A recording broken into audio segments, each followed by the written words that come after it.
Gina Jed Tales presents babaeng construction worker na single mom. Ama ng kanyang anak ang may-ari. Love Story of Rosa Santiago and Antonio Ramirez. Isinulat ni Aviona. Narrated by Miss Lan. Narito ng ating boss, kaya maging presentable at hindi tatanga-tanga sa trabaho. Yun lang ang sinabi ng pinaka-head manager ni na Rosa sa kanilang lahat. Inayos niyang buhok niyang nakapusod at ang kanyang damit. Inayos din niya ang manggas ng kanyang pantakip sa braso dahil sa sikat ng araw. Sir, nandito na pong lahat ng empleyado na gagawa ng inyong 5-star hotel. At nagsisimula na rin ang production ng building. Saad ni George. That's good. Gusto kong makita ang proseso habang nandito ako. At gusto ko rin na makita ang trabaho dito. Sagot ni Antonio. Natigilan siya nang marinig ang pamilyar na boses na iyon. Mukhang imposible naman na magkita silang dalawa. Imposible rin na magtagpo ang mga landas nila dahil pareho silang malayo sa isa't isa at matagal na niyang nakalimutan ang lahat. Sure, Sir Antonio. Ready na po ang lahat. Sagot ni George. Antonio? Gulot niyang bulala sa pangalan nito. Mabilis siya nag-angat ng tingin at ganoon na lang din ang gulat niya nang makitang si Antonio nga ang nasa harapan nilang dalawa. Ni hindi man lang ito nagulat nang makita siya. Parang inaasahan na nito na mag-aangat siya ng tingin. Mabilis na tumibok ang kanyang puso dahil sa kaba na nararamdaman niya at sa apoy na galit na matagal na niyang iwinaksi sa isip niya. It's nice seeing you. Saad ni Antonio na sa kanya ang tingin nito. Sir, magkakilala kayong dalawa ni Rosa? Tanong ni George. Hindi. Agap niya kaya napatingin ang lahat sa kanya. Naging trabahador niya ako dati. Kaya naman kilala niya ako. So alam mo na yung mga ayaw at hindi ni Sir? Tanong ni George. Napalanok siya. Tingnan natin. Ngumisi si Antonio, ngunit walang amor sa mga mata nito. Bumalik na kayo sa trabaho niyo. At ikaw, Rosa, maiwan ka. Nagtagis ang panga niya dahil alam niyang mag-uusap silang dalawa. Naiwan nga sila sa gitna at nagkatinginan silang dalawa ng binata. Ang lalaking iniwan na lang siya ng biglaan at parang walang nangyari. Kung sa bagay, ilang buwan naman lang silang nagkakilala at puro gawaing pangmatanda lang naman ang ginagawa nilang dalawa. Bakit kailangan ko pang maiwan sa harapan mo? May mga kailangan akong asikasuhin at isa pa. Working hours Giit niya. Dito lang pala kita mahanap Nilibot ni Antonio ang mga mata sa paligid bago siya tiningnan. Pinahirapan mo ako, Rosa. At bakit? Anong kailangan mo? Ikaw naman itong umalis, hindi ba? Nagtagis ang panga nito. May dahilan kung bakit ako umalis. Wala akong pakailam sa mga dahilan na sinasabi mo, Antonio. Ang tanging mahalaga lang din sa akin ay ang magtrabaho. Pwede ba? Magpanggap ka na lang na hindi mo ako kilala. Magpanggap tayo na hindi na magkakilala pa. It's hard. Ngumisi si Antonio at humakbang palapit sa kanya. Nandito na ako. At babawiin kita. Natigilan siya nang ngawakan nito ang tagiliran niya at hinaplos ang bewang niya. Nagtagis ang panga niya at hindi agad nakagalaw, lalo na't naramdaman niya ang daliri ito sa gilid ng kanyang dibdib. Araw-araw mo ko makakita. Kaya araw-araw mo ko makakausap. Ngumiti si Antonio at tinanggal ang kamay sa bewang niya. Now get back to work, Miss Rosa. Jerk. Mahinang bulong niya. Kahit paabala siya sa kanyang trabaho, ay hindi pa rin maalis sa isip niya na narito na nga si Antonio at nagkita na nga silang dalawa. Huminga siya ng malalim habang inaasikaso ang mga sako na dadalhin ng ibang trabahador at habang ginagawa niya iyon, ay nakita niya si Antonio sa hindi kalayuan. Nakatingin sa kanya habang nakikipag-usap sa isang empleyado. Rosa, ayos na ba itong mga sawa na buhangin? Tanong ng kasamahan niya. Opo, tapos na po yan. Nilingon niyang matandang lalaki at ngumiti. Huwag ka na masyado magbuhat at mag-asikaso ka na lang sa mga truck ng materyales. Saad ng matandang lalaki. Ayos lang naman po. Ako pa ba? Malakas pa mga braso ko. Tumawa rin ang matandang lalaki. Sayang ang porselana mong kutis at ang malambot mong mga kamay. Ikaw ang bahala. Nang dumating ang break time nila ay pumuslit siya saglit para kitain ang kanyang anak na naghihintay sa kanya sa maliit nilang bahay. Napangiti siya nang makita ang 7 taong gulang niyang anak na si Mia na nakatungtong sa maliit na upuan at naguhugas ng plato nito sa lababo. Naririnig pa niya ang mahina nitong pagkanta dahilan para matunaw ang puso niya sa nakikita. "I'm done!" Ngumiti si Mia at agad na palingon sa kanya. "Mama!" Nanlaki ang mga mata nito at agad na bumaba sa upuan. "Ang galing naman ng baby ko!" Malambing niyang saad at agad na nilapitan ang anak. "Naghugas po ako tapos po nagwalis po ako ng sahig natin." Imporma nito. "Ang assignments mo?" Tanong niya at tinalikan ang noo ng anak. "Tapos ko na rin po. Maaga po kami pinauwi ni teacher kanina." Sagot ni Mia at inabot ang tsinelas niya. "Tapos ka na po ba sa work mo?" "Umuwi lang ako para tingnan ka." Nakangiting saad niya at umupo sa sofa. "Mama, hindi po ako pwedeng pumunta sa work mo. Gusto ko po manood." Nakangusong sabi ni Mia. Natigilan siya at napatingin sa kanyang anak. Sa anak nila ni Antonio. Nang iwan siya ng lalaki ay siya namang pagdating ng anak niya. Hindi niya alam kung anong gagawin niya ng mga oras na iyon. Pero tinanggap na lang din niya ang bata at minahal higit pa sa sarili niya. Ngayon na narito na si Antonio, kinakabahan siya at natatakot sa pwedeng mangyari. Hindi pa pwede, Mia. Marami pa kasi kaming inaasikaso at maalikabok doon." Saad niya at hinaplos ang mataba nitong pisngi. "Kailan po pwede?" "Kapag okay ng lahat." Sagot niya at ngumiti. "Gusto ko po makita kung ano po ang work mo, Mama. Para po paglaki ko, matulungan po kita." Hinawakan ni Mia ang kamay niya at ngumiti. "O sige, kapag big girl ka na, pwede na. Sa ngayon, baby muna kita ha." Niyakap niya ang kanyang anak at tumawa. Sa ngayon ay hindi pa niya alam kung anong mangyayari, ngunit umaasa siya na magiging maayos ang lahat at magiging payapa ang buhay niya. Lumipas sa mga araw ay lagi na lang iritado si Rosa dahil sa pangingialam ni Antonio sa lahat ng ginagawa niya. Talagang nag-effort pa ang lalaki na magbihis ng kasywal para mabantayan siya habang nagtatrabaho ito sa tent na ginawa ng mga empleyado para sa kanilang boss. "Kaya kong buhatin ang sako na yan." Iritadong saad niya. "Nadapa ka nakakabuhat ng sako tapos ngayon, gusto mo pa rin?" Giit ni Antonio habang nakatayo sa harapan niya. "Trabaho ko yan, kaya bakit ka ba nangingialam? Nung nakaraan ka pa ah." Mariin niyang saad. "Naka na yung kamay mo." Mabilis na kinuha ni Antonio ang kamay niya at napailing. "May sugat ang palad mo." "Kaya ko, Antonio." Galit niyang saad. Napadaing siya nang pindutin ni Antonio ang malaking hiwa sa kanyang palad. Hindi naman iyong malalim, ngunit sobrang sakit. Wala na siyang nagawa nang hilahin siya nito patungo sa tent at doon pinuupo habang abala ito sa pagkuha ng gamot. "Ano ba? Kaya ko na nga." "Gagamutin ko ang sugat mo. Huwag matigas ang ulo mo." Kalmadong sabi ni Antonio. "Bakit ba ginagawa mo to, Antonio? Hindi ba dapat wala na tayong pakailam sa isa't isa?" Tanong niya at nakagat ang labi dahil sa tubig na umaagos sa palad niya.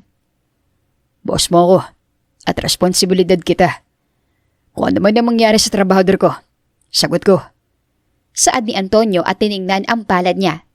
Natigilan siya at napagtanto na tama nga ito. Pigil niya ang kanyang hininga dahil sa ginagawa nitong paggamot sa palad niya. Masyado lang siyang nadadala ng galit niya dahil matagal ng panahon niyang kinalimutan si Antonio, ngunit naiinis siyang isipin na hindi nawala ang pagmamahal niya sa lalaki.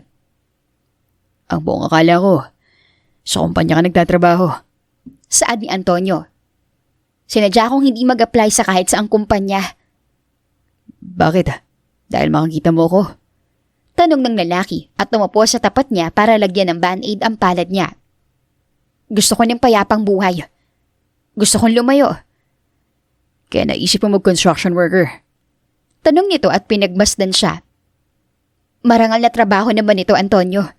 Isa pa, ayoko magkaroon ng kahit anong komunikasyon sa'yo." Sagot niya at umiwas ng tingin. "Kung ganun, may boyfriend ka na ba?" Casual nitong tanong. Napasinghap siya ng kaunti sa tanong nito.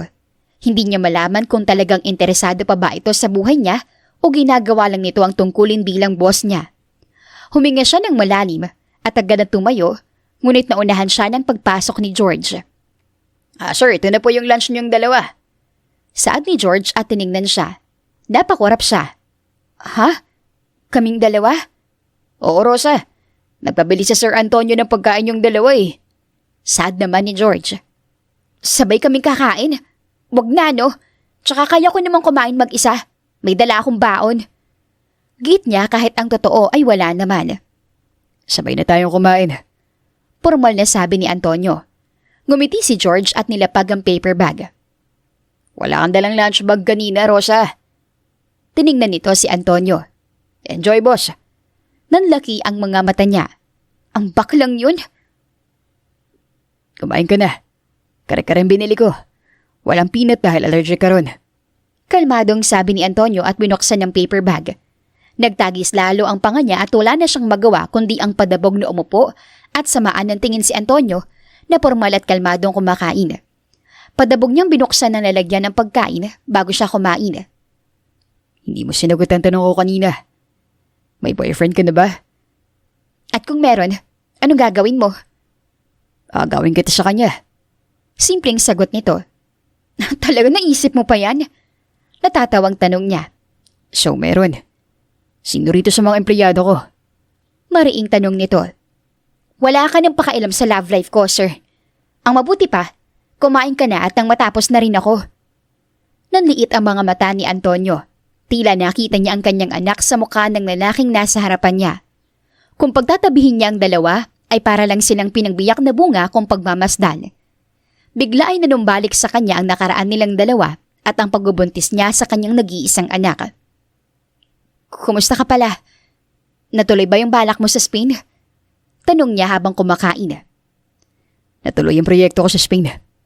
Nagkaroon din ng big break ang kumpanya namin doon. Nagmamalaking saad nito. Napatango siya. Congrats. Tsaka niya lang napagtanto kung gaano siya kaliit kumpara sa estado ng buhay ni Antonio. Hindi man niya masabi na mahal niya ito. Naiparamdam naman niya noon kung gaano niya kamahal ang lalaki. Mabilis niyang tinapos ang pagkain at nagmamadaling lumabas dahil nagbabara ang lalamunan niya sa sakit na nararamdaman niya. Uy, okay ka lang? Tanong ni George. Pinahamak mo ko kanina. Ano bang trip mong bakla ka? Galit niyang tanong at kumunot pa ang noo. Natawa si George. Mukhang type ka ni sir eh. Kamusta naman ang lunch break niya kasama siya? Hindi nakakatuwa. Pabalyan niyang sagot. Kunwari ka pa. Tinusok ni George ang tagiliran niya at natawa. Baka mamaya maging lalaki mo yang si boss ha? Napailing siya. Tigilan mo ang kakaasar sa akin at baka makalimutan ko na boss din kita. Mabilis siyang bumalik sa trabaho at hindi na niya nakita si Antonio na lumabas ng tent. Nang dumating ang gabi ay nakita niya itong may kausap sa telepono at pasakay na ng kotse. Kaya pinagmasdan niya ang lalaki. Pupuntahan yata ang girlfriend, si Miss Abigail. Saad ni George. Talaga? Wala sa sarili niyang tanong. Oo, pinagkasundo yung dalawa noon eh. Ewan ko kung sila pa rin hanggang ngayon. Sagot ni George habang naninigarilyo. Bagay naman yata sila. Mayaman sa mayaman. Napatango si George. Gano'n naman talagang industriya ng mga mayayaman. Mapait siyang napangiti at mas lalong nag-alala para sa kanyang anak. Huminga siya ng malalim at nagdesisyon noon pa na kahit kailan, hindi niya ilalagay sa alanganin na sitwasyon ang mahal niyang anak, kahit na anong mangyari. Rosa, pinapatawag ka ni Sir Antonio. Nagtagis ang panga ni Rosa nang marinig ang mapang-asar na boses ni George. Kanina pa niya napapansin ang panay pagtawag ni Antonio sa kanya kahit paanong iwas niya. Nakakahanap pa rin ng paraan ng lalaki na makalapit sa kanya. Bakit? Ano na naman bang kailangan niya? Tanong niya at iniwan ang lalaking kausap niya. Di ko alam. Ang sabi lang niya pumunta ka raw sa tent at sabay na kayong kumain. Nakangiting sabi ni George. Bakit ko siya susundin? Kasi boss mo ko at mas mataas sa akin si Sir Antonio. Sarkastikong sabi ni George. Napailing siya at agad na pumunta sa tent at doon niya nakita si Antonio na nakaupo at diretsyong nakatingin sa kanya. Huminga siya ng malalim at agad na pinuntahan ang lamesa at doon umupo. Bakit mo ba ako? Boyfriend mong lalaking kausap mo. I heard the rumors. Hindi kakagusto sa'yo ang lalaking yun. Sabi ni Antonio. Ano ngayon kung may gusto siya? Hindi ba't magpapakasal ka na rin naman? Tanong niya rin pabalik. Hindi ako magpapakasal, Rosa.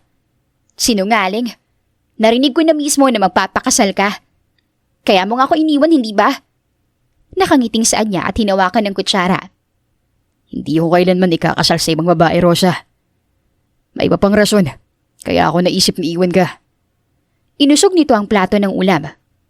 Now eat. Napailing siya at agad na kumain kahit pa naninikip ang dibdib niya. Hindi niya ito ginagawa para sa sarili niyang nararamdaman, kundi ginagawa niya ito para makasiguro na hindi na siya magsisisi na ito ang ama ng kanyang anak. Iniwan siya nito at ngayon na narito ulit si Antonio at may anak sila, anong gagawin niya? Sana, huling pagkakataon na to na mag-uusap tayong dalawa. Alam kong galit ka sa akin. At alam ko rin na nagkamali ako. I want a chance. Seryosong sabi ng binata. Hindi nga natin mahal ang isa't isa noon. Kaya bakit pa natin bibigyan ng mga sarili natin ng pagkakataon, di ba? Rosa. Nagbabantang tawag ni Antonio. Matagal na kitang kinalimutan. Kaya dapat, ganun ka rin. Ngumiti siya at tumayo. Babalik na ako sa trabaho. Sa sumunod na araw ay hindi na niya kinausap pa si Antonio. Nagpursige siyang magtrabaho at alagaan ang kanyang anak. Napatingin siya sa lalaki nang binuhat ang sako na dapat hahawakan niya, kaya wala siyang nagawa kundi ang sumunod. Kaya ko naman. Saad niya. Ako magbubuhat at ikaw sa magaan na gawain. Akala ko ba huli? Hindi ako pumayag sa gusto mo kaya mag-uusap pa rin tayong dalawa. Sagot ni Antonio. Sa sumunod na oras naman ay may mga dumating na businessman at naging abala ulit si Antonio sa mga gawain nito. Napatingin siya sa isang babae na nakahawak sa braso ng lalaki habang nag-uusap ang mga ito at alam niya na si Abigail iyon. Nakagat niya ang labi at inayos ang pagkakalagay sa mga gagamitin nila para sa buhangin. Rosa, hatid kita ulit mamaya. Tanong ni Lucas. Ngumiti siya at tinignan ng binata. Hindi na, Lucas. Susunduin ko pa mamaya si Mia sa bahay ni Aling Dayan. Sigurado ka ba? May motor naman ako eh. Hanggang ngayon ba, nahihiya ka pa rin sa akin? Natawa siya. Hindi no, talagang ayoko lang na may inaabala akong tao. Napatingin ulit siya kay Antonio at nakita niyang nakatingin din ito sa kanya. Umiwas siya ng tingin at agad na tumalikod para makauwi na. Sinama niya si Lucas, ang lalaking matagal na nagpapahiwatig sa kanya na gusto siya nito. Rosa. Tawag ni Antonio. Nalingon niya ang lalaki. Sir, tapos na pong trabaho ko. I just want to say, huminga ng malalim si Antonio bago tumango. Take care. Nanlaki ang mga mata niya at kusa siyang natigilan. Mabilis siyang umalis doon at agad na hinawakan ng dibdib niya kung saan nasaan ang puso niya. Nang makauwi siya sa bahay ay naabutan naman niya si Mia na nakaupo sa sofa at nakatulala kaya agad siya nag-alala para sa anak. Mia? Tawag niya sa anak. Mama? Nagangat ng tingin si Mia at agad na tumakbo sa kanya para yakapin siya. Ano nangyari sa'yo? Nag-aalala niyang tanong. Sumingap si Mia at mas lalong yumakap sa kanya. Mama, bakit po wala akong daddy? Anak, nanlaki ang mga mata niya sa tanong nito. Humiwalay sa kanya si Mia at nag-angat ng tingin. Napatingin siya sa anak na nangingilid ang luha sa mga mata nito dahilan para madurog ang puso niya, lalo na't ito ang kauna-unahang pagkakataon na nakita niya itong malungkot. Aba, naglalaro po kami. Sinundo po si Clara ng papa niya. Inasar po nila ako kanina kung bakit wala po raw akong daddy. Sabi ni Mia. Anak, hindi mo naman kailangan ng daddy, hindi ba? Nandito naman ako. Mahinahon niyang saad. Pero, may daddy po ko, di ba? Nasaan po siya, mama? Sunod-sunod na tanong ni Mia habang nakatingin sa kanya. Mia, mahinang sabi niya. Alam ko po na may daddy ako, mama. Hindi ko lang po siya kilala. Meron po, di ba? Hinawakan ni Mia ang braso niya at paulit-ulit na ginalaw iyon. Yes, mahinang saad niya. Nanlaki ang mga mata ni Mia at kumislap ang kasiyahan sa mga mata nito. Ngumiti siya, papait at malungkot. Umupo sila sa sofa at agad na nag-usap tungkol sa ama ng kanyang anak. Ngunit, hindi niya sinabi kung anong itsura nito. Antonio, Mahinang pagbigkas ni Mia sa pangalan ng ama. Ngumiti siya. Ayan ang pangalan niya, anak. Busy lang siya sa trabaho pero sigurado naman ako na mahal ka niya dahil ikaw ang anak niya. Pwede ko po ba siya makita? Tanong ni Mia. Natigilan siya sa tanong ng kanyang anak. Napatitig siya sa mga mata nito at alam niyang desidido ng kanyang anak na makilala ang ama nito. Ngumiti siya at niyakap ang nag-iisa niyang prinsesa. Ipapakilala ko siya sa tamang panahon, Mia, ha? Bigyan mo lang ako ng tamang oras. Mahinang saad niya at hinalikan ang noo nito. Habang nagkatrabaho si Rosa sa construction site, ay narinig niya ang isang matinis na boses, dahilan para maistatwa siya sa kanyang kinatatayuan, lalo na't nang makita niyang isa-isang tumingin ang mga tao sa boses ni iyon. Mama! Matinis na sigaw ni Mia at iniangat ang dalang lunch bag. Mia! Kabadong bulalas niya. Mabilis niyang binitiwan ang ginagawa at agad na kumaripas ng takbo paputungo sa kanyang anak. Niyakap siya nito at tumiwalay din kaagad. Mama, wala po kong pasok ngayon kaya po ako narito. Kasi gusto ko po kayo dalhan ng baon. Nakangiting sabi ni Mia. Napalunok siya. Bakit hindi mo ko tinext, anak? Nagulat ako na narito ka. Yun nga pong gusto ko eh. Na-surprise po ba kita? Natawa siya ngunit halata ang kaba sa mukha niya. Oo anak, nag-abala ka pang magluto para sa akin. Kinuha niya ang lunch bag. Wala ka bang gagawin? Wala po. Gusto ko po manood. Nakangiting sabi ni Mia. Ha? Gusto ko po makita kung paano ka po mag-work, Mama. Gusto ko po yung napanoorin ka at sabay po tayo umuwi. Sabi nito at ngumiti. Ngunit habang nag-uusap silang dalawa ng kanyang anak, ay siya namang pagdating ni Antonio kasama si George. Huli na para mahilan niyang anak upang makapagtago. Dahil magmula nang tumapak ang lalaki sa site, nasa kanya na ang paningin nito. Wow, ang pogi! Bulong ni Mia sa tabi niya. Sir, ako nang bahala sa mga materyales. I-deliver na lang kapag na-check ko na. Sabi ni George at napatingin sa anak niya. Hi, Mia! Hi po, Tito George! Nakangiting bati ni Mia. Tumawa si George. Ang sweet mo naman. At nagdala ka pa ng pagkain para sa mama mo. Natigilan pa siya lalo na nang huminto na si Antonio sa paglalakad at napatingin sa kanya at sa batang babae na nasa gilid niya. Alam niyang sa isang tingin pa lang ay alam na nito kaagad kung sino ang ama ng bata dahil magkamukhang magkamukha ang dalawa. Alam din niya na sa isang tingin lang ay malalaman agad ni Antonio na anak niya ito. How old is she? Tanong ni Antonio. Mariin ang tingin sa kanya. 8. Sagot niya. Nagtagis ang panga ni Antonio at tinignan ng batang babae na nakatingala at nakatingin sa lalaki. Siya po ba yung boss mo, Mama? Tanong ni Mia. Tumango siya at hinawakan ang kamay ng anak. Mia, gusto mo ba munang umupo roon? Hintayin mo muna ako ron, okay? Opo, Mama. Hinawakan ni Mia ang kamay ni George. Ngumiti rin ito bago sumama. Sa akin bang batang yun? Tanong ni Antonio habang nakatingin sa kanya. Hindi siya sumagot dahil hindi pa rin siya makapaniwala na magkakatotoo nga ang mga nasa isip niya. Hindi pa siya handang ipakilala ang anak at mas lalong hindi pa siya handa sa mga susunod na mangyayari. Hindi mo siya anak. Pagkisinungaling niya, sinusubukan ko maniniwala ba ito sa kanya. Ang tagal na nating hindi nakita. Kaya paano magkakaroon tayo ng anak? Kamukha ko yung batang yun, Rosa. Mariing sabi nito. Natawa siya. Antonio, marami nangyari sa atin noon. Pero naisip mo ba na ilang lalaki nang dumaan sa akin, ha? Hindi lang ikaw ang lalaking nahalikan ko. At hindi lang ikaw ang lalaking naikama ko noon. Bawiin mong sinabi mo. Yan ang totoo, Antonio. Hindi natin anak si Mia. Hindi ko na naisin na magkaroon ng anak sa'yo. Sinungaling. Ano ko si Mia? Akin ang batang yun. Bakit hindi mo sinabi agad sa akin? Hindi mo siya anak.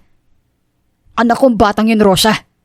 Kung hindi ko anak ang batang yun, magpa-DNA test tayo.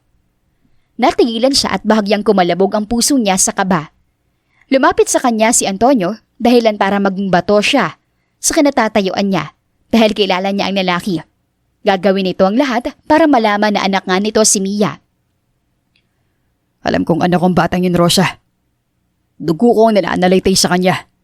Kaya sigurado kong akin siya.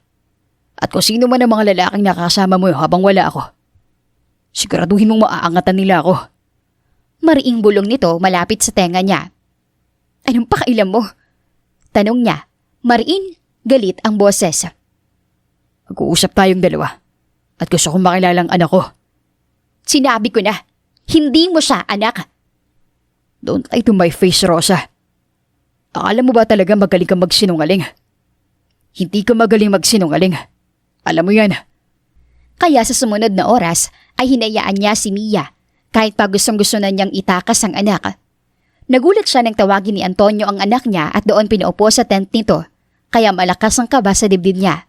Maging si George ay naghihiwagaan na rin sa kanilang tatlo lalo na't ang daming dinadalang pagkain ni Antonio para sa anak niya.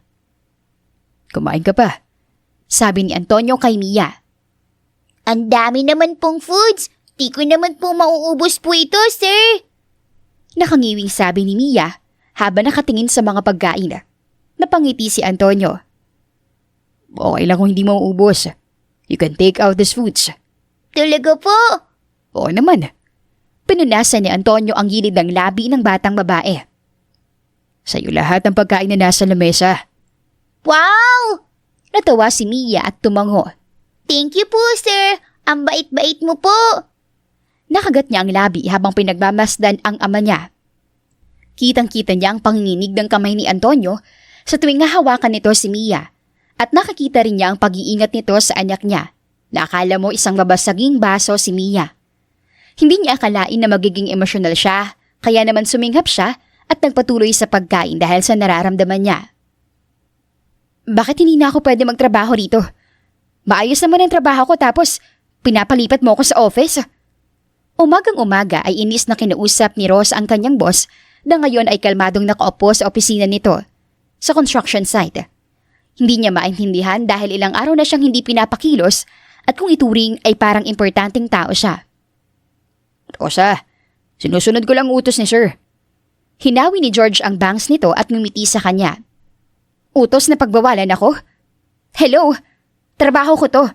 Kaya naman bakit ako pagbabawalan sa mabibigat na gawain? Nakangiwing tanong niya. Ayaw mo nun? Magaan ang trabaho mo rito. May aircon at pwede ka pang manood sa mga trabahador na nasa labas. Saad ni George. Nanliit ang kanyang mga mata at nilapitan si George. Si Sir Antonio bang may gawa nito? Bumuntong hininga ang lalaki. Pwede bang sumunod ka na lang? Bakit niya ginagawa to? Para saan? Napatingin silang dalawa sa nagbukas ng pinto ng opisina at nakita si Antonio na nakalmadong pumapasok. Agad niyang hinarap ang lalaki at mabilis na sinugod. Ngunit kalmado itong napatingin sa kanya. Bakit kailangan kong ilipat? Anong problema mo? Iritadong tanong niya. I want you in my company. Kayong dalawa ni Mia. Ano? Bakit kailangan ko lumipat kasama si Mia? Sinabi ko na sa'yo, hindi ba? Hindi mo anak ang anak ko. Wala kang karapatan sa kanya. Nagtagis ang panga ni Antonio. Ilang beses ko ring sasabihin na anak ko si Mia. Tumikim si George dahilan para matigilan siya. Lalabas lang ako. Huminga siya ng malalim at napahawak sa kanyang batok dahil sa matinding stress. Pagkalabas ni George ay siyang napatingin niya sa lalaki na ngayon ay kalmado pa rin nakatingin sa kanya. Pwede ba, Antonio? Tapusin na natin ang kalokohang to. Ayokong lumipat sa kumpanya mo at mas lalong ayokong madawit na naman ako sa pamilya mo. Pinili mong iwan ako at ngayon na okay ng buhay ko. Gusto ko makilala si Mia. Putol ni Antonio sa sasabihin niya. Ano? Lumakad na punta sa kanya si Antonio at huminto ilang kilometro lang ang layo sa kanya. Napasingap siya at ramdam na ramdam niya ang tibok ng kanyang puso. Ano ko si Mia at may karapatan ako sa kanya. Hindi mo ba alam na binaliw mo ako pagkatapos kong makita ang batang yun? Sa tingin mo ba talaga, uupo lang ako rito at hindi gagawa ng paraan para makilala kong anak ko? Huwag mong idamay ang bata. Bibigyan kita ng pagkakataon para makapag-isip, Rosa. Tiningnan ni Antonio ang kanyang labi bago ito nag-angat ng tingin sa mga mata niya. I want to meet her. Paano kung ayoko? Tanong niya at nag-angat din ng tingin. Ngumisi si Antonio at hinawakan ng bewang niya. Kukunin ko kayong dalawa, kahit ayaw mo. Bitawan mo nga ako! Akin ka sa simula pa lang, Rosa. Nagtagis ang panga nito at masinapit siya patungo sa katawan nito. Iwan mong lalaking yun. At lumipat ka sa opisina ko. Mabilis niyang tinulak si Antonio dahil sa hindi inaasahang tensyon sa nararamdaman niya dahil sa espasyo sa pagitan nila. Mabilis siyang umalis doon at galit na nagtrabaho habang punong-puno ang isip niya tungkol sa kanyang desisyon. Mukhang wala ka sa mood ah. Puna ni Lucas. Natawa siya. Wala. May naisip lang ako kaya hindi rin ako masyado makausap ngayon. Narinig kong pinapalipat ka sa kumpanya ni Sir Antonio. Saad nito at tumigil sa ginagawa. May problema ba kayo ni Sir? Umiling siya at umiwas ng tingin. Wala kaming problema, Lucas. Siguro, parte na rin ng trabaho ang gusto niyang gawin. Sigurado ka? Narinig ko kasi na pinag-uusapan niyo si Mia. Saad nito at tiningnan siya. Totoo ba na siya ang ama ni Mia? Oo. Simpleng saad niya at malungkot na tiningnan si Lucas. I'm sorry. Hindi mo naman na siya mahal, di ba? May pag-asa pa rin naman ako, Rosa.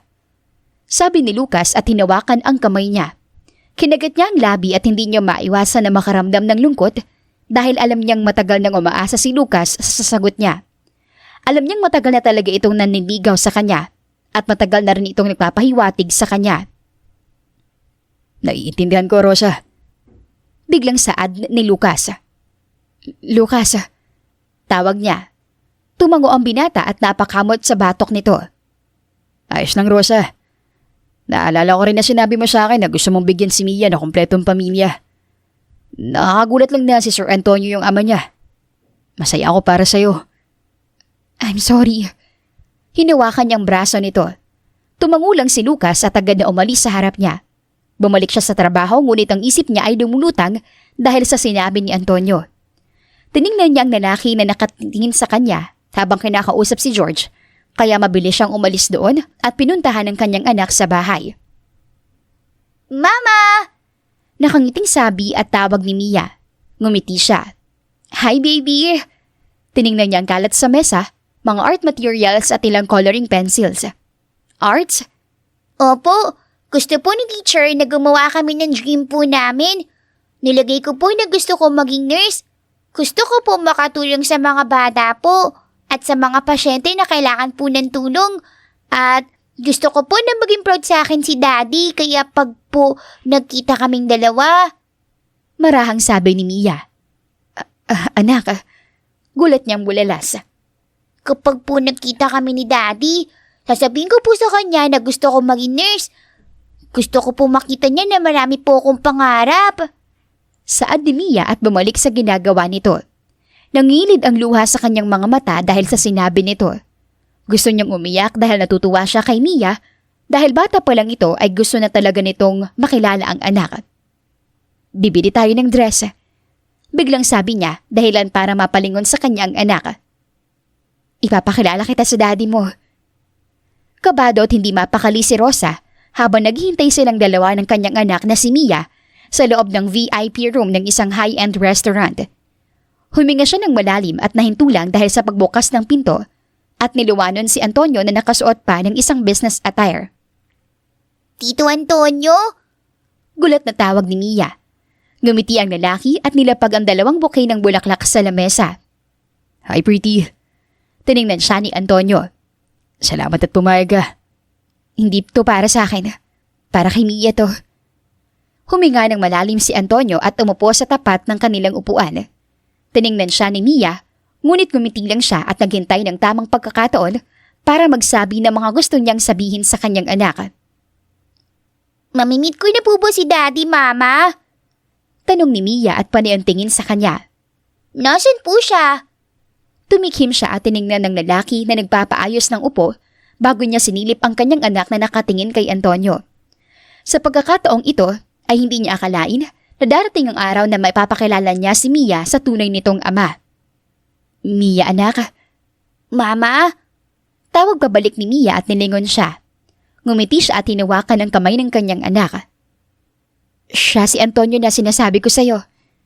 Siya ang daddy mo, Mia. Po? Nanlaki ang mga mata ni Mia at tiningnan ng lalaki.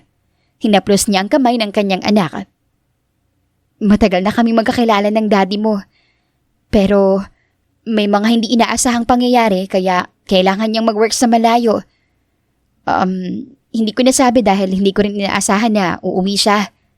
Siya po yung daddy ko. Ang daddy ko. Paulit-ulit na sabi ni Mia. Go, yakapin mong daddy mo. Nanginginig ang boses niya at tumango. Kitang-kita niya ang pamumula ng ilong ng kanyang anak, maging ang mga mata nito ay nagbabadya na rin ng mga luha. Pinanood niya kung paano umalis si Antonio sa upuan at sinalubong ang anak ng isang matinding yakap. Ikaw po ang daddy ko. Umiiyak na sabi ni Mia. Tumango si Antonio habang yakap ang anak. I'm your daddy. I missed you, Mia. Bakit po daw ka lang umuwi? Marami ka pong work, daddy. Sunod-sunod na tanong ni Mia at kitang-kita ang pagtaas at baba ng balikat nito dahil sa pag-iyak. Marami. I love you, Mia. I'm sorry ngayon lang si daddy. Napatakip siya sa kanyang bibig, lalo na nang marinig ang sakit at pangungulila sa boses ng binata. Ayaw niyang nasasaktan ng lalaki at mas lalong naninikip ang dibdib niya dahil sa eksena sa kanyang harapan. Kitang-kita niya ang marahan haplos ni Antonio sa likod ng anak at ang paulit-ulit na paghalik nito sa noo ni Mia. Hindi na ako aalis. You will stay with me. Sabi ni Antonio at tiningnan siya bago binalik ang tingin sa anak. Kasama ang mama mo. Ayoko rin pong umalis ka, daddy. Mahinang saad ni Mia. Ngumiti si Antonio kahit pabakas ang luha ang mga mata nito. Yes, sweetheart. Hindi na ako aalis. At hindi ka na mawawala sa paningin ko. Ngumiti si Mia at tumango.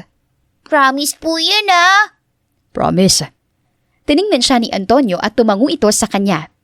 Nagpatuloy ang masaya nilang dinner, lalo na't magkakasama silang tatlo. Hindi niya akalain na mawawala ang bigat sa kanyang dibdib at mapapalitan yon ng mas magaan at tila walang pinoproblema. Puno ng tawanan ang ng kanyang mag-ama habang kumakain silang tatlo. Titira po ba kami ni mama sa bahay mo po? Mia? Nanlaki ang mata niya sa tanong ng anak. I have my penthouse in Makati. Doon tayo titira. Sagot naman ng lalaki. Okay lang kung si Mia ang nandun. Maayos naman ang bahay. Ikaw ang ina ng anak ko. Kaya dapat lang na magkasama tayong dalawa. Nagtagis ang panga niya at hindi na lang sumagot. Pagkatapos ng kanilang dinner, ay hindi niya akalain na makakita niya si Antonio na hawak ang Barbie na small bag ni Mia at ang kamay nito habang naglalakad palabas ng VIP room. Hindi nga lang niya inaasahan na sa kanilang paglabas ay makikita niya ang mga magulang ni Antonio at ang pamilya nito na naghihintay sa kanilang tatlo. Daddy? Mahinang tawag ni Mia. Don't worry, baby. Pamilya ko sila. Sabi ni Antonio at tiningnan ang mga nasa lamesa. This is Mia, my daughter. I see. Mahinang sabi ng isang matandang babae, ang ina ni Antonio. Great. Pumunta kami rito kasi sinabi sa amin ni George na darito ka raw. Sabi naman ng kapatid nitong si Douglas. Napakagat siya ng labi at agad na umiwas ng tingin dahil nahihiya siya sa mga magulang nito at natatakot siya na baka kunin ng mga ito ang anak niya. Nagulat siya nang hawakan ni Antonio ang kamay niya kaya nag-angat siya ng tingin at nakitang nakatingin ito sa kanya. Umuwi na tayo. Tumango siya. Okay. Nandito ako. Hindi na kailangan mangialam sa kung ano man ang problema nating dalawa. Sabi ni Antonio at pinagsalikop ang kamay nilang dalawa. Narinig pa niya ang pagsinghap ng matandang babae, ngunit hindi na niya nagawa pang lumingon dahil dire-diretso ang lakad nila patungo sa labas ng restaurant. Nakahanda na agad ang kotse at sa labas, inaalalayan ni Antonio ang kanilang anak bago siya, kaya napasingap siya at tiningnan si Mia. Thanks po, Mama. Mahinang sabi ni Mia at niyakap siya.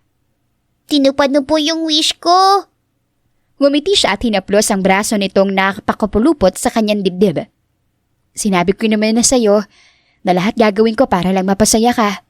At ayoko mawala yung ngiti sa labi mo. You ready? Tanong ni Antonio na nakakapasok lang ng kotse. Huminga siya ng malalim dahil mukhang totoo nga ang sinabi nito na dadalhin silang mag-ina sa penthouse nito na minsan na niyang ginawang tahanan. Handa na nga ba siyang bumalik doon? Ilang araw ang lumipas ay nanatili si Rosa kasama ang kanyang anak na si Mia sa penthouse ni Antonio. Iniiwasan niya ng gusto ang lalaki kahit pa sa kumpanya nito o kapag magkasama silang tatlo. Ayaw niya lang magkaroon pa sila ng malalim na ugnayan sa isa't isa at tama na ang pag-aasikaso nito sa kanyang anak. Opo, papunta na po ako. May nakalimutan lang po ako dito sa bahay. Saad niya sa kanyang team leader. O sige, bilisan mo't malapit na rin matapos sa meeting.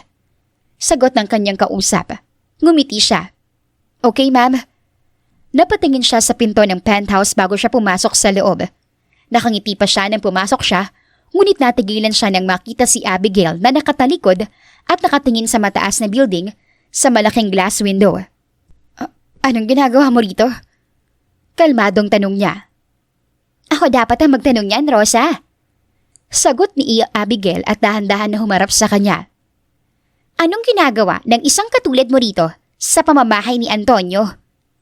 May kukunin lang akong gamit ng anak ko at aalis na rin ako kagad. Tumawa si Abigail at humalokip-kip.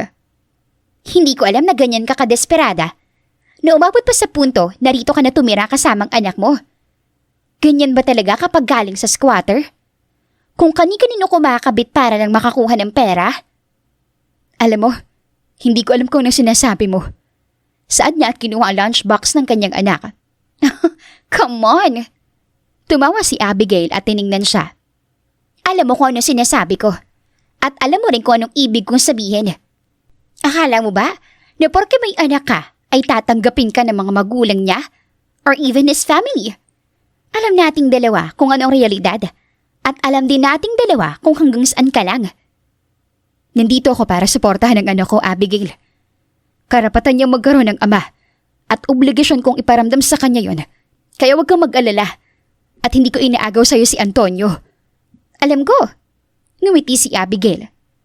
Hindi rin naman ako magugulat kung ang nararamdaman para sa'yo ni Antonio ay awa lang.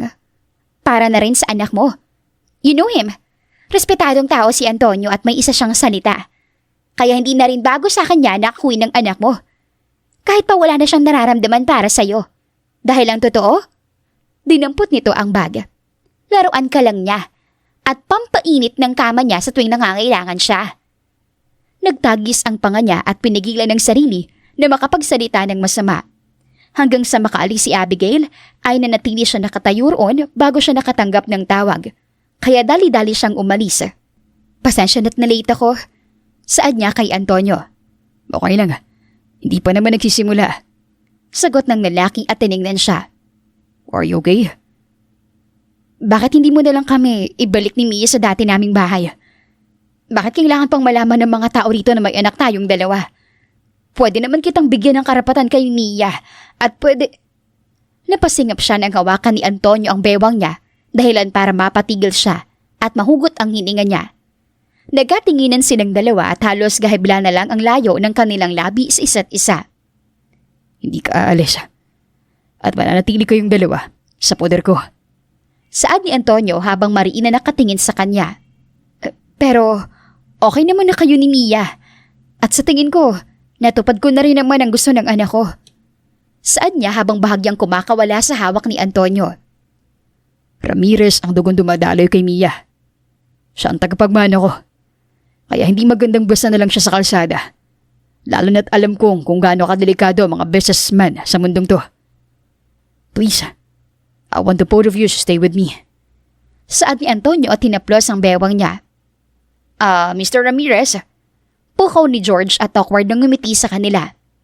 Susunod ako. Saad ni Antonio na hindi inaalis ang kamay nito sa bewang niya. Susuyuin ko lang girlfriend ko. Oh, tumawa si George, halatang nangaasar.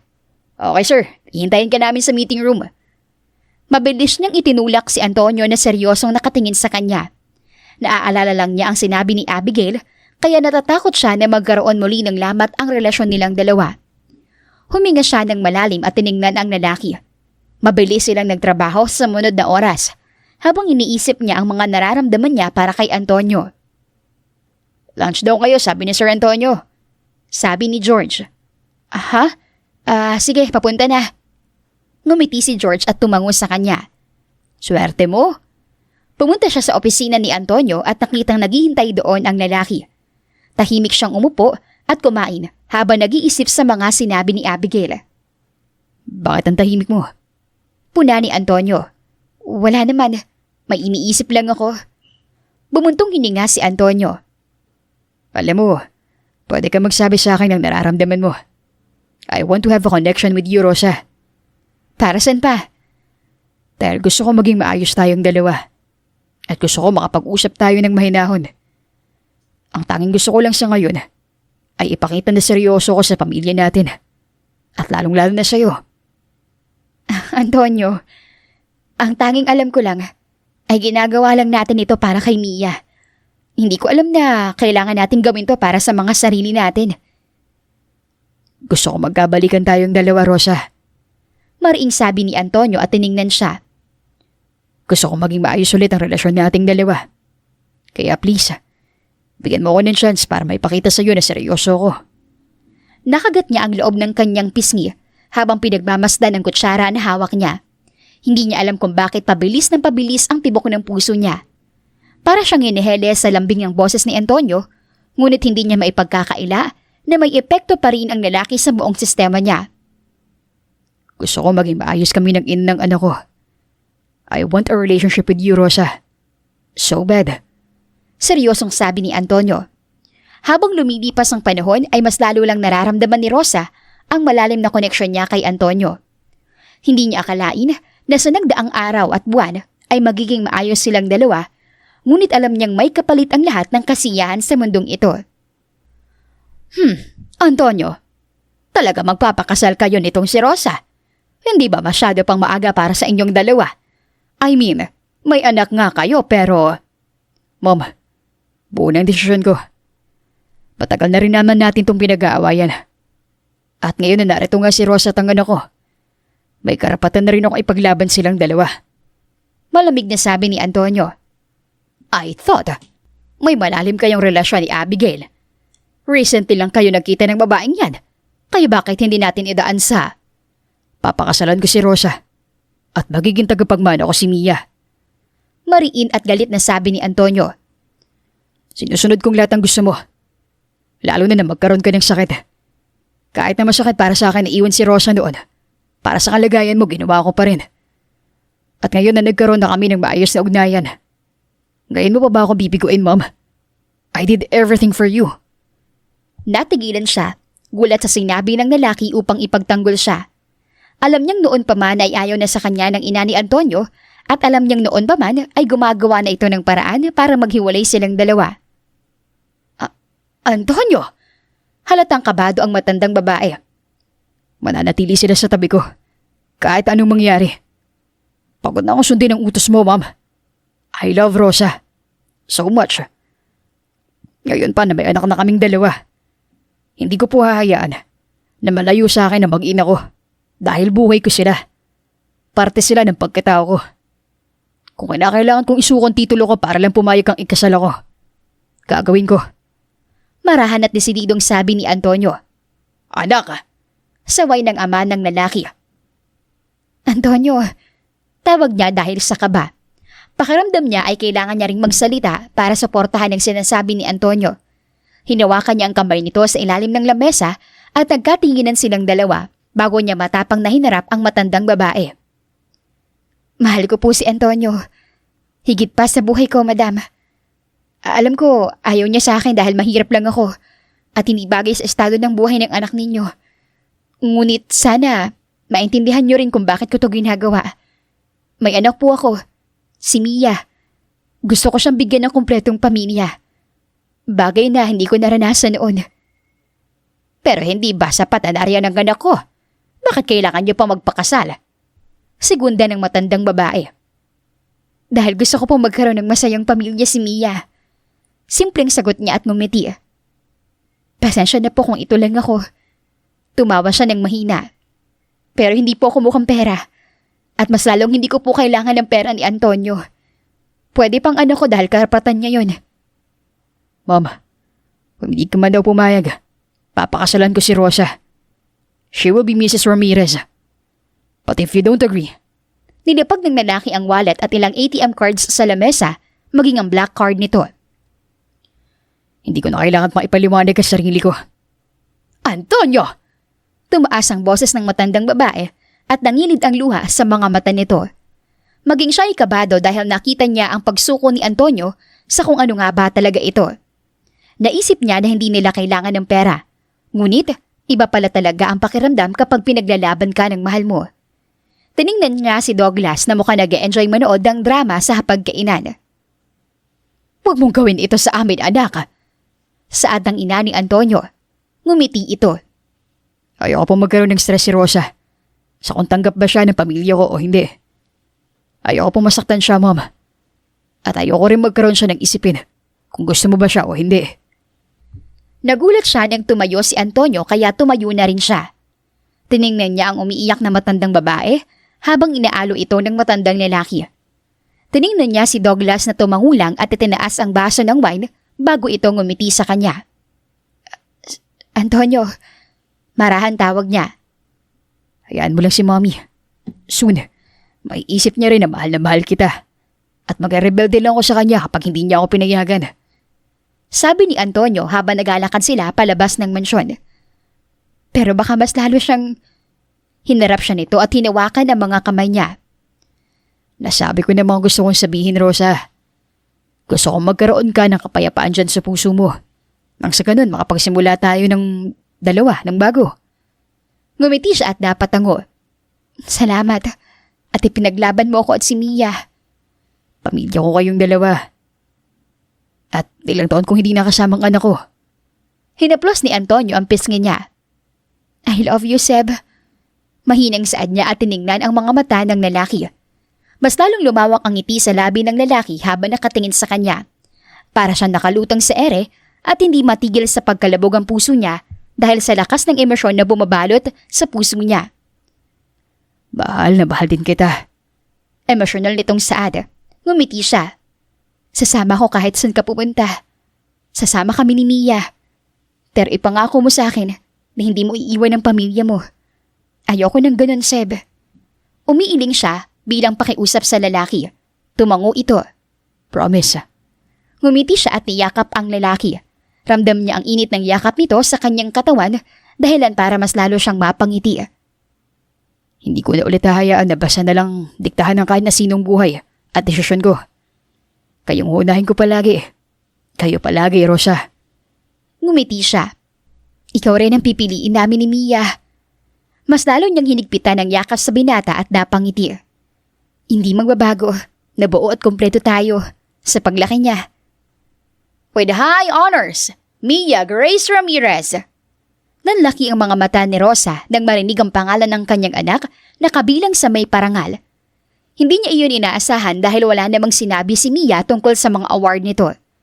Sabay silang umakyat ni Antonio sa stage at nakita niya kung paano tumawa ang kanyang anak habang hinihintay silang dalawa.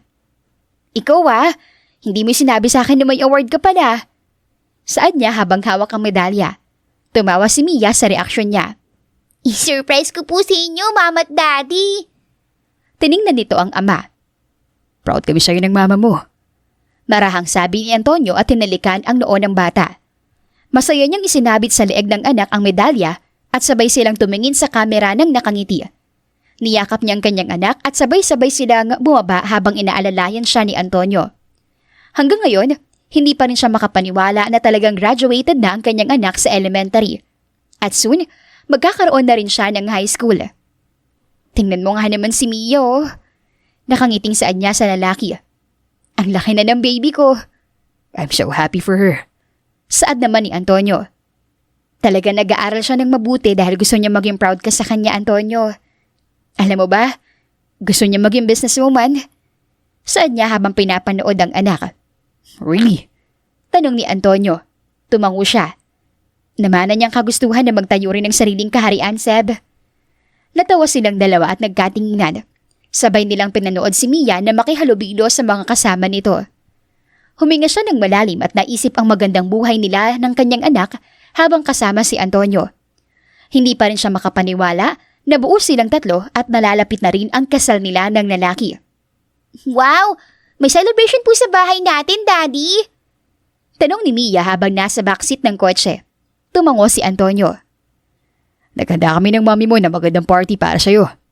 Gusto ko masanay ka na kada may event na maganda sa buhay mo. Lagi namin paghahandaan yon ng mami mo. Gusto namin na maging masaya ka sa bawat tagumpay na makakamit mo, Mia. Nakangiting segunda niya. Ngumiti ang bata. Salamat po, Mama at Daddy. Pagdating nila sa kanilang bahay, ay mas lalo siyang natawa dahil sa reaksyon ng kanyang anak pagpasok sa loob ng bahay. Nandoon din ang mga kaibigan ni Antonio at ang ilan sa mga anak ng mga ito. Unang bumati si Douglas na binuhat pa ang kanyang anak na agad na nagpababa. Big girl na po ako dito. Reklamo ni Mia. Tumawa si Douglas. Baby ka pa rin namin.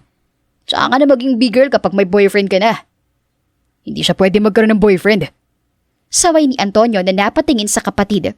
Tumawa na naman si Douglas. Kuya, di rin magtatagal magkakaroon din ng crush ni Mia. Sa ganda ng batang to. Parang dito ka pa yata tatanda sa mga maniligaw ng anak mo. Kung ako sa'yo, umalis ka na. Mariing sabi ni Antonio. Tumawa siya at hinampas ang magkapatid sa braso. Kayong dalawa talaga? Tama na yan at tulungan niya na lang akong sa mga bisita.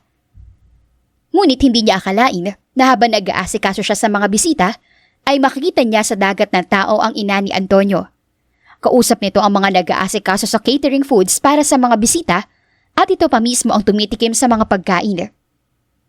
Aan mo na si mommy. Gustong bumawi sa apo. Sabi ni Douglas na napansin ang tigtigan niya. Hindi ko lang kasi inaasahan na pupunta siya rito. Given na ayaw niya sa akin. Ngumiti si Douglas. Soon magkakaroon din kayo ng closure ni mommy.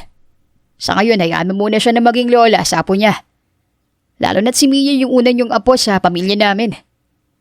Mag-anak ka na rin. Pagbibiro niya, tumawa si Douglas. Hindi ako gusto ko eh. Napailing na lang siya at agad na tinulungan ang mga maid para sa mga gagawin mamaya. Nagsimula na ang party at inuna muna ang mga bata para sa pagkain. At mamayang gabi naman ay puro sa mga matatanda. Napangiti siya nang maramdaman ang mainit na yakap ni Antonio mula sa kanyang likod. Magpahinga ka muna. Ako na bahala rito. Okay lang ako, Seb. Hinawakan niya ang braso ng asawa. Gusto ko makita si Mia na magkaroon ng mga bagong kaibigan. If you really want that, baka pwede na nating sundan si Mia. Pagbibiruan ni Antonio at hinalikan ang balikat niya. Tumawa siya at hinampas ang braso ng mapapangasawa. Pagkatapos na nating ikasal, hindi ako magsusuot ng wedding dress na malaking tiyan ko, no? Kahit hindi siya madalas nakausapin ng ina ni Antonio, ay sapat na makita niyang yakap nito ang kanyang anak. Naririnig pa niya ang malakas na tawa ng matandang babae dahil sa mga jokes ni Mia at makikita rin niya ang pagkamangha sa mga mata ng ina ni Antonio habang nakatingin sa bata. Salamat po sa party, Mama. Marahang sabi ni Mia habang naghahanda na sila sa pagtulog. Mukhang nag-enjoy ka dahil inabot ka na ng madaling araw. Nakangiting sabi niya habang sinusuklay ang buhok ng anak. Natawa si Mia at bahagya siyang sinilip. Ang saya po ng ginawa niyo ni Daddy. Nag-enjoy po talaga ako at nagustuhan ko rin po yung regalo sa akin ng mga tao. Napatingin siya sa pinto ng kwarto nang pumasok si Antonio na nakasuot ng isang puting t-shirt at isang short. Sumampa ito sa kama at tumabi sa kanilang dalawang mag-ina at hinayaan niyang sarili na mapanood nito ang pag-uusap nilang dalawa. Kagaya ng sabi namin, gusto namin na maging masaya ka. Gusto ko rin na bumawi sa mga araw na wala ako sa tabi mo. Malambing na sabi ni Antonio. Bawing-bawi ka naman po, Daddy. Nakangiting sabi ni Mia. Really? Pakaramdam ko, kulang pa. Nakangusang sabi ni Antonio at hinawakan ang kamay ng anak. Umiling si Mia at agad na niyakap ang ama. Never po magiging kulang, Daddy. Hinawakan nito ang kamay niya. Kayong dalawa po ni Mama ang pinaka-the best na regalo sa akin. At bonus na lang po na kompleto tayong 3. Niyakap silang dalawa ni Mia, dahilan para matawa siya at yakapin din pabalik ang kanyang anak. Dahil sa labis na pagmamahal at kasiyahan sa puso niya. Years later, Ate na po ako! Yay! Lumabas na si baby brother! Isang pagod na ngiti ang iginawad ni Rosa sa kanyang anak na ngayon ay nasa gilid niya at maingat na nakaupo sa gilid ng kama. Kakapanganak pa lang niya, siguro ay 2 araw na silang nasa ospital pagkatapos niyang mailabas ang bunso nilang mag-asawa. Yes, darling. Hinawakan niya ang kamay ni Mia. Ate ka na ng kapatid mo. Dalaga na rin ang baby ko. Ngumiti si Mia at hinawakan pabalik ang kamay niya. Tutulungan pa rin po kita, Mommy. Talaga? Tanong niya habang nakangiti. Oo naman po. Ako pa rin naman po yung unang baby mo. Kahit nandalaga na po ako. Nakangiting saad nito. Natawa siya at hinaplos ang buhok ng anak. Kung ganun, salamat Mia. Pinagmasdan niya ang kanyang anak na hinihele ng kanyang asawa. Ngumiti siya kay Antonio na umupo sa tabi niya at inilahad ang kanyang bunsong anak. Tinitigan niya ang maamong mukha ng sanggol at kitang-kita niya na kaagad kung gaano ito kagwapo at kung gaano kaputi ang balat nito. Where is my grandson? Umaalingaw-ngaw ang tanong ng ina ni Antonio. Mama, napatingin si Antonio sa ina nito. Umiwas agad siya ng tingin at inabala ang sarili sa pagaplos sa binti ng kanyang anak. Nakita niyang kasama nito si Abigail na nakatingin sa kanilang magpamilya. Ilang taon na ang lumipas, ngunit wala na yatang balak makapag-ayos ang ina ni Antonio sa kanya at hindi na rin siya umaasa na magkaroon pa sila ng closure dahil malinaw na sinabi nito na ayaw siya nitong maging asawa ni Antonio. Ang gwapo naman ng batang ito, sabi ng ina ni Antonio habang buhat ang apo. Right, tita? Ang gwapo nga niya, kamukhang kamukha ni Antonio. Sagot naman ni Abigail na nakatingin sa batang lalaki. Ngumiti naman si Antonio. Kanino pa ba magmamana? Natawa na rin siya, ngunit hindi niya maiwasan na umiwas ng tingin, lalo na't nagkakasiyahan na sila sa loob. Sa ilang taon nilang mag-asawa ni Antonio, ay ni minsan, hindi siya nagawang tingnan ng ina, ng asawa, at ni minsan, hindi niya man lang naramdaman na may pagmamahal ito sa kanya, maliban sa kanyang mga anak. Ilang taon din nang lumipas magmula nang maisip niyang gumawa na rin ng pangalan sa industriya ng negosyo. At nakakatuwang isipin na ginagawa niya ito para magkaroon siya ng pinagkakaabalahan. I'm happy for Antonio. Sabi ni Abigail na nakatingin sa bintana. Masaya rin naman ako para sa pamilya namin. Sagot niya habang nakaupo at pinaglalaroan ng kamay. Alam kong hindi pa rin kayo maayos si tita. Pero I assure you, wala na akong pakailam sa kasal ninyo ni Antonio. Yes, I loved him. Yes, I adored him. Pero hanggang doon na lang yun. At wala na akong balak nag-agawin ng kasiyahan yung magpamilya. Sabi ni Abigail. Bakit mo sinasabi sa akin to? Sabihin na lang natin na may care pa rin ako para kay Antonio. Nilingon siya ni Abigail at ngumiti. You don't have to worry, Rosa. Sayong-sayo siya at hindi ako ipinanganak para maging kabit ng kahit na sino. Ninang nga ako ng anak mo eh. Hindi niya alam kung matutuwa siya o maiinis dahil nakakatuwang pagmasdan na payapa si Abigail. Nagkatinginan silang dalawa at sabay na napangiti sa isa't isa. Hanggang sa lumalim ang gabi at lumipas sa mga araw ay nakauwi na rin siya kasama ang pamilya niya. Gumising siya na nasa tabi na niya ang asawa at pinagmamasdan siya. Kaya't napakurap siya at napatingin sa mukha ni Antonio. Good morning. Namamaos pa ang boses ni Antonio habang nakatingin sa kanya. Ngumiti siya at hinaplos ang panga ng asawa. Kanina ka pa bang gising? Bakit andito ka pa? Wala kang trabaho? Umiling si Antonio at hinawakan ng kamay niya na nasa panga nito. I want to stay here. Gusto ko makasama ang asawa ko. What? Ilagi naman tayo magkasama, Seb. Gusto kong tingnan ka at si baby. Gusto kong maging hands-on sa inyo. Lalo na't si Sarian kas anak natin, Rosa. I want to take care of you.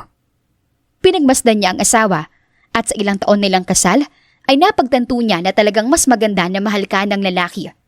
Wala silang naging malalang away, wala rin silang naging paghihiwalayan. At kahit anong oras na kailangan niya ang asawa, lagi itong nandyan para sa kanya. Huminga siya ng malalim at na-realize na wala siyang dapat na ipag-alala dahil alam niyang mahal na mahal siya nito. Thank you, Seb. Why, baby? Nag-aalala nitong tanong at niyakap siya. Sa pagmamahal mo at sa buhay mo. Sa pag-aalaga mo sa amin ni Mia. At kahit may mga oras na hindi kami magkasundo ng mommy mo, nandyan ka pa rin. Baby, asawa kita. Kaya hindi pwedeng pabayaan kita. Naghiwalay na tayo noon. Kaya hindi na ako papayag na magkahiwalay tayo ngayon. Ngumiti siya habang yakap ang asawa. Alam ko yon. At habang buhay ako magpapasalamat na hindi ka umalis sa tabi ko. Lalo na sa panahon na mas kailangan kita. Humiwalay sila sa isa't isa at agad na hinalikan ni Antonio ang labi niya. Sinagot niya iyon ng mas madain na halik kaya napangiti siya nang humiwalay ang asawa niya sa kanya at pinagmasdan siya. Buhay ko kayong tatlo, Rosa. Ayoko mahiwalay kayo sa akin. At hanggat nandito ako sa tabi mo, hindi mo mararamdaman na mag-isa ka, okay? Okay, nakangiting sagot niya. Sabay silang napatingin sa pinto nang bumukas iyon at pumasok ang maid dala ang kanyang lalaking anak. Napangiti siya at agad na kinuha ang anak at kasabay noon ay ang pagpasok ni Mia na nakasuot ng school uniform. Napatitig siya sa kanyang mga anak, lalo na't lumalaki na talaga ang dalaga niyang anak na babae. Kamusta pong tulog mo, Mama? Tanong ni Mia. Ngumiti siya. Okay naman, Mia. Papasok ka na? Yes, Mama. Pumunta lang po ako dito para magpaalam at i-check ang kalagayan mo. Oh, Sweet naman. natatawang sabi ni Antonio sa anak. Natawa rin siya habang hinihele ang anak. Huminga siya ng malalim at agad na pinagbasdan ng kanyang anak na babae na hinahaplos ang paa ng kapatid. Ngumiti siya at na-realize na tama ang naging desisyon niya sa buhay. At tama ang naging pasya niya na bigyan ng pagkakataon na magsimula sila muli ni Antonio.